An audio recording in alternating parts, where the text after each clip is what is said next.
You may feel like there's a mass shooting in the U.S. every time you look at the news. The fact is, America has more mass shootings than any other high-income country in the world, and that number is rising. The FBI tracks mass shootings where 4 or more people are killed. Looking back over time, you can see that the number of these events and the fatalities have risen dramatically.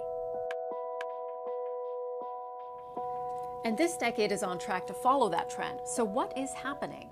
There's a range of complex factors that lead to mass shootings, and each incident has its own unique set of circumstances.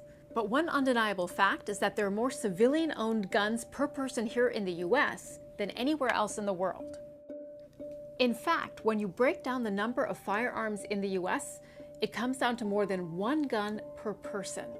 And that number is also climbing. During the uncertainty of the pandemic, about 1 in 5 American households reported purchasing a gun.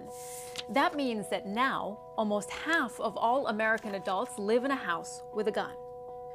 For most gun owners in the U.S., firearms are not just a constitutional right, they're also a way to protect themselves. So what is being done to reduce mass shootings?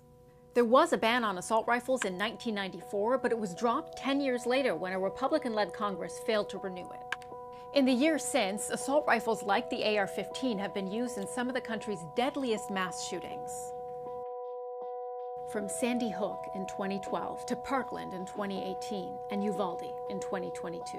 After each tragedy, there are calls to action around mental health and guns. Some want to limit access to guns, others to arm more Americans for self-defense. And what we see time and again is that after a mass shooting, when politicians push for gun control, it actually causes gun and ammunition sales to spike. Started in the parking lot of the Port 5-Star Food Mart.